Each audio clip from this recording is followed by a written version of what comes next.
Yes, you are welcome to take note. And of course, we have been bringing you guests for the past few days. And today, I also have a special guest who is going to be giving us some insights on our museums and monuments. As you all know, we have the Museum Day coming up very, very soon. And with me, I have Miss Jackline Nyiracyiza Besigye, the acting commissioner of the museums and monuments. And of course, we are going to be discussing museums, monuments, and everything in the changing community. You are welcome, Ms. Jackline. Thank you very much for hosting me this morning. You're welcome. And good morning, viewers. So first of all, to start with, I know there's some people who may not really know what a museum is. You know, some people just hear of it, but they actually do not know what a museum is, what it has inside it, and what it entails. So basically, if you could describe to us what a museum is and how does it play, what significant role does it play in our history within the country? Thank you very much, Hope. Once again, I'm glad to be here at Family TV. And of course, Church of Uganda, we want to thank you very much for this initiative. A museum, I will not give a technical description, but I will say that it is an institution that hosts Uganda's heritage or a country's heritage. Yes. And so this is the only institution. Of course, I do not want to give a connotation that a museum is a building, no, because it is composed of different things. Yes.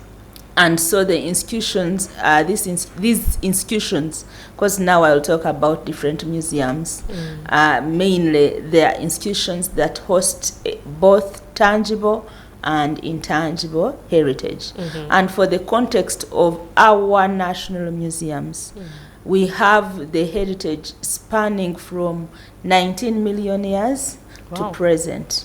Okay. So when I talk about 19 million years, these are fossils, and these are things that we find when we dig. Yes. And probably we get to know the age through carbon dating.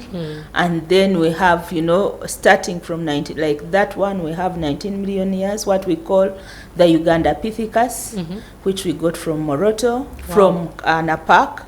And we have other hominins, those other ones, and that is where we start studying about like climate change, environment and landscapes. Yes. And so all this you can find in museums. And so the history in museums is kind of dynamic. And that's why we say in culture heritage that we conserve both nature and culture.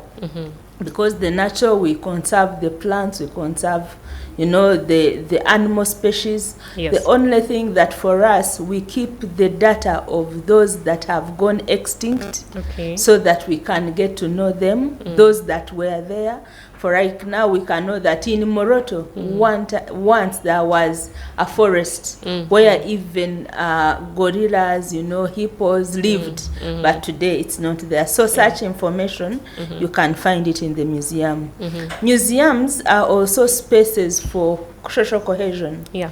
Where people can come and interact and, you know,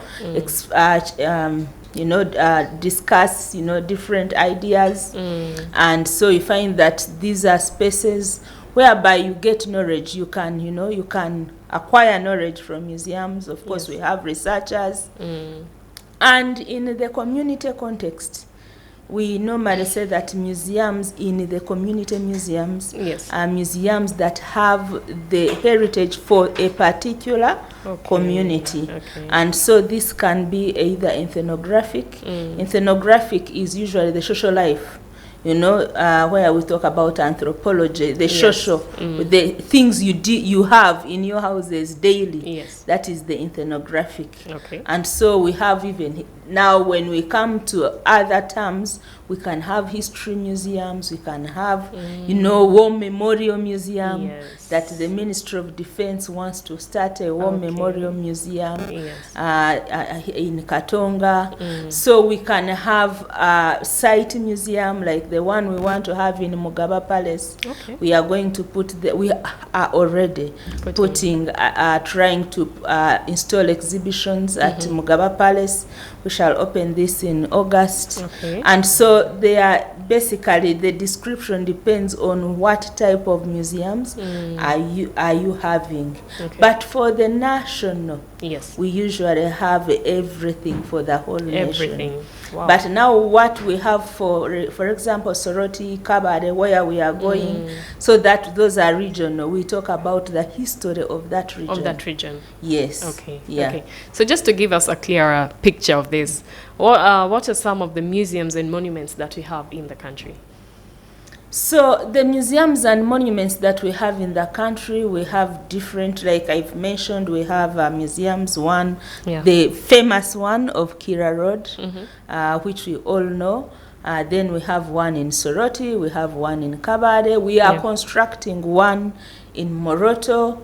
And then we plan to construct one in Soroti and in Arua, because we are talking about regional balancing and, you know, diversifying, making sure that we have these tourism points in most of the regions of the country. And so in terms of sites and monuments, of course, you are aware, or you might be aware, that we have gazetted 309 historical sites of significant value to Uganda. Why do we say, or why did cabinet, or why did the lawmakers decide to call them significant value to Uganda? Because they are priceless, they are irreplaceable, and we must conserve them for future generations. So these ones, I can start with the nearest. Of course, we have our City Square. Yes. It's a heritage site. We have our Independence Monument. It's a heritage site. We have, if I can only talk about Kampala, we have the Kabaka's Lake. Oh, yeah. But even if I talk about the private museums, we have I think there is a museum in Mengo. We have Semagulu Museum, and of course we have Kasubi. Oh, yes. Which is our World Heritage Site. Yes. And I would wish every Ugandan to visit Kasubi tombs. And so if I go to the eastern region, we have Nyero rock paintings. We have Dore Island. Dore Island is one of the unique spaces which we have that hosts over 100 rock gongs. Wow. Rock gongs are these ones. They are rocks which sound like music. We have those ones in Africa. Uganda has the largest concentration of rock gongs. And so those are some of the sites: Nyero, Kapil, Dore, Mukongoro. Those are some of the sites that we know that span from 5,000 to present, which have been used since 5,000 years before present. Yes. And they have also the rock paintings. And so these rock paintings, if you know our national or our museums and monuments logo, it has a logo of Nyero 3. And so these spaces, of course, we are lucky that Ministry of Education agreed the National Council, the curriculum, they agreed to put some of these things in the primary and the secondary level. And so we know now they can go and visit. And so we have as many, we have, of course, Napak. Napak is a geosite, and that one in 2023 we nominated it on the International Geological Union because it's one of the 100 geological sites that are recognized worldwide. Wow. And so basically Uganda is rich. We have in the whole country, we have only gazetted 309, but it doesn't mean that we have only that. We are coming up with a second schedule, which will still have about 300 sites. But we are looking at those ones whereby we can either use for research, specifically for learners and educators, those ones that can be used for tourism purposes, and also for enjoyment. For increasing, we know we need the domestic tourists also to visit their nearby sites. And so that's why, even if not nearby, also crossing to the other regions. Yeah. But that's why we are focusing in NDP4, we are so focusing as ministry or as the sector at diversification of these tourism products and focusing on heritage. Okay. And so even if I talk right now, the Ministry of Finance gave us money, additional funding, whereby we are going to work on equator points. I know you have seen our equator at Chikorongo, and so we are going to further beautify Chikorongo and also come to Kayabwe. Okay. So right now we are negotiating on land, and so in the next 5 years, at least we should see Kayabwe different from what we are seeing today. Okay. And and so basically that is just a small brief that I can give you. since you're talking about tourism, I'd just like to know what impact has these, the monuments and the museums had in our tourism industry. How can you say it has maybe benefited us when it comes to tourism? Of course, cultural heritage, when it comes to tourism, we know that tourism is a low-hanging fruit. Yeah. But previously, we have not had the attention on cultural heritage. But today, because we see that the only way to keep the tourists longer, the only way to come from the 8 days to 9 days, because I think currently we are at 8.9 days stay per tourist. What our statistical abstract has is that at least a tourist in Uganda stays for about 8.7 days. And so for us to have that increase, it is the cultural heritage diversification and widening the product range. Yes. And so for cultural heritage, this is one place that we have those who come for for belief, who want for faith. Yes. Like Namugongo. And so you find that now, like Namugongo, there has been an increment Quite from a like number. 1 million to 3 million. Yes. That was the estimate of last year. And so you see that there is that contribution, of course, in revenue, the revenue from only Uganda Museum.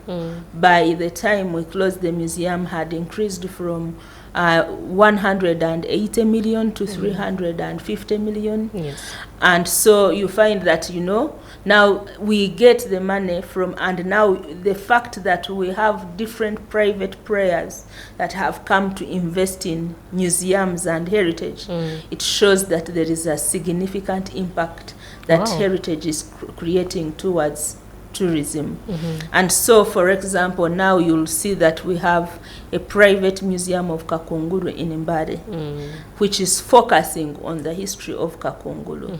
And so not only the learners go there, but also some tourists who want to know about the history of Uganda have been visiting that site. And so this is also increasing on jobs, because the more sites we are developing, the more jobs, because on tourism we don't only focus on revenue or the tourist numbers that have come, but also the jobs that we have created. For my department alone, we have come from about 70.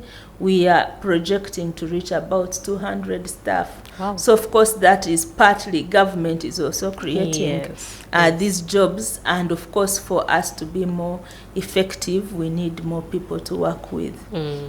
Yeah. Okay. So what are some of the programs that you have done to promote tourism, rather to promote the monuments and the museums in the country? I understand there are some exhibitions that have been happening the past few days, from the 16th. So if you could just give us a few details about that.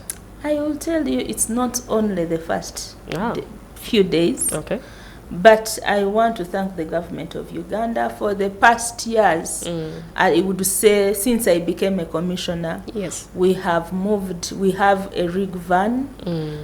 This is a big van that we use to move for outreaches to schools, to communities, talking about museums and heritage conservation. And so from this, that's where we see also the increment in numbers. And also, of course, we are targeting those learners that especially those who cannot have money to come to museums. And so we are taking this to them.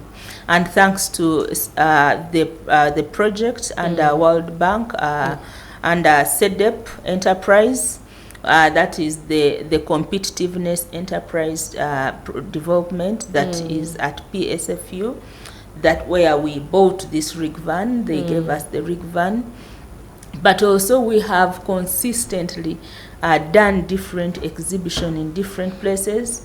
That's why we are partnering with different players. Of course, now we partnered with the ICOM International. They have a Uganda chapter to do that that fair that was at Emini Pasha. Yes. And so it brought different, museums and, private sector to put up something that was very beautiful. Yes. So that is creation of awareness. And also we are using this International Museums Day platform to create awareness. This began in 2023. Okay. And so we have seen a big change since we started in 2022 to move out of Kampala. We are seeing that it has created, many people have come up to develop museums. Many people are approaching us on conservation of sites. And schools, the little time we have closed the museum, all schools are suffering. And even some of the tour operators, of course, they are suffering. But what are we doing towards that? We are now developing, still under CEDEP World Bank and GOU, of course. We are developing, we are digitalizing our systems and having, digital objects, which we are going to now start displaying online. How will this help us? We are going to attract still tourists. We are both foreign and local, and we are going to attract more researchers. So for this IMD, or International Museums Day, of course, we started activities on 15th of April. We've had a conference. We had a conference at Africana that brought still different players, stakeholders to discuss about heritage, both tangible and intangible. When I talk about intangible, these are, the software of heritage. And we saw how the digital era or the AI era is now coming to stay. We had the former principal judge, James Ogola, who unpacked, what we call culture and brought in, different paradigms, how a paradigm shift from where we came from to where we are and where we are going. A time where we didn't have anything like technology to a pre-technology and now fully immersed in technology. And also argued us to start he called them the 3 R's: writing, reading, something that we used not to do, which we must do for us to survive in this technological era. And so in the rapid changing environment that we are in, because rapidly everything is changing with climate change. And we normally say that when climate change is in, you must adapt. So we have to adapt. And so this is why we are coming out to tell the public, or to tell the Ugandans, that as we adapt, let's not lose our values. Let's remain focused. Let's not lose our heritage, but let's adapt by, reshaping and having a better future. Now, Ms. Jackline, as we wrap this up briefly, what is the ministry doing? What efforts is it putting up to see that even our monuments are not being destroyed? Because we see that there's some people who might not know the significant role of this cultural heritage in the country. So what has the ministry put up to see that they are protected? Okay, thank you very much. This is not only ministry, but the policymakers. We have now a law that was signed by His Excellency, the President of the Republic of Uganda. And this was signed in 2023 April and commenced in 2023 June. And so we have been developing regulations, and we have had stakeholders. We are engaging communities. Now we are going to start, also creating awareness on the regulations. Probably you'll host me again discussing the regulations about monuments to make sure that they are not destroyed. But also we are going ahead by titling some of the sites. We are collaborating with the culture institutions to title like some sites within the culture institutions. For example, Bunyoro, we are planning to title about 20 sites. From Bunyoro, we are titling more in Gulu, in the whole country. So we are now trying to title so that we have them protected. Those which were titled a long time ago, we are trying to open boundaries. We are trying to, usually we normally say that we are not supposed to delineate heritage from the owners or from the communities by putting barriers, fences, because the communities are supposed to interact with this heritage. But because of the rapid changing environment, now we are introducing some of them. We are introducing, of course, fencing and other things. So I just need to say, even like the place we are going to, where we shall be in Kabale on 18th May, I would want, of course, to invite the public. The public, the general public, and those in Kabale in the Kigezi region, not to miss attending the International Museums Day on 18th May at Kabale Stadium. We are expecting His Excellency, the President of the Republic of Uganda, to be our chief guest. And also we have too many in store. This is the time people are going also to see our small regional museum in Kabale, because it will be opened. But the night before, we are going to have a culture or a culture fire.